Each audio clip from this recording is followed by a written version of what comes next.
আমরা চেষ্টা করব এবার থেকে হজ যাত্রীদের যাতে আরো সুন্দর ব্যবস্থাপনাটা হয়। গতকালকে শুনেছিলাম একটু মিসম্যানেজমেন্টের কথা, আমরা এসে দেখলাম যে আসলে বিষয়টা এরকম নয়, এবং খাবারের মান কেমন সেটাও দেখার জন্য তিনি বলেছেন, এবং হাজিরা যাতে কোনো অবস্থাতেই খাবারের মান নিয়ে কোনো কোশ্চেন না তুলতে পারে সেই জন্য আমরা পর্যটন ক্যাফেটেরিয়া থেকে কিন্তু খাবারগুলো দিচ্ছি।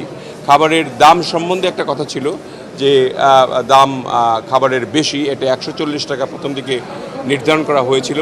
আমরা প্রথম দিনেই যখন হাজি ক্যাম্প পরিদর্শন করা হলো এবং হাজিদের প্রথম ফ্লাইটে আমরা উড্ডয়নের জন্য আমরা সিওপ করলাম, তখন আমরা এটাকে তাৎক্ষণিকভাবে 20 টাকা কমিয়ে দিয়েছিলাম। গতকালকে রাতে মাননীয় প্রধানমন্ত্রী, আজকে তিনি বগুড়ায় আছেন, আমাকে নির্দেশ দিয়েছেন যে আপনি হাজি ক্যাম্পে যাবেন, দেখবেন, এবং এটা যাতে কোনো অবস্থাতেই মাননীয় হাজিদের 100 টাকার বেশি যাতে খরচ না হয় সকালবেলার নাস্তাটা। তারপর আমরা হিসাব করে দেখলাম যে খিচুড়ি, ডিম, সবজি এবং একটা বড় পানি, এগুলি বাইরে কিনতে গেলেও 150 টাকা লাগবে, কিন্তু আমরা এটা সাশ্রয়ী মূল্যে এবং হাজিদের যাতে কোনো রকমের অসুবিধা না হয় এবং তাদের কম খরচে একটা ভালো উন্নত মানের খাবার যারা খেতে পারে, স্বাস্থ্যকর খাবার।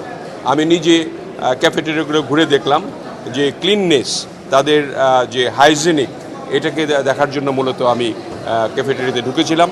আমার মনে হয় যে পুরোপুরি হাইজিন অবস্থায় খাবারগুলি দেওয়া হচ্ছে।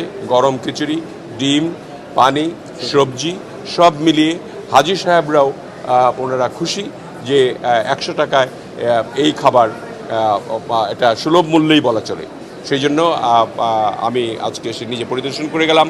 এটা আবার মাননীয় প্রধানমন্ত্রী মনিটর করবেন। তিনি বগুড়া থাকলেও তিনি হাজিদের ব্যাপারে অত্যন্ত সচেতন, এবং তিনি বলেছেন আশ্বাস দেওয়ার জন্য যে আগামীবার হজ ক্যাম্পে যদিও টুকটাক কোনো কিছু অসুবিধা থেকে থাকে সেগুলিকে আমরা, যেহেতু আমরা কম সময় পেয়েছি, আপনারা জানেন যে আমাদের সরকার মাত্র 2 মাস বয়স, এই বয়সের মধ্যে আমরা অল্প সময় পেয়েছি, তার মধ্যে আমরা বিমানের টিকিটের দামও 12,000 টাকা কমিয়েছি এইটুকু সময়ের মধ্যে।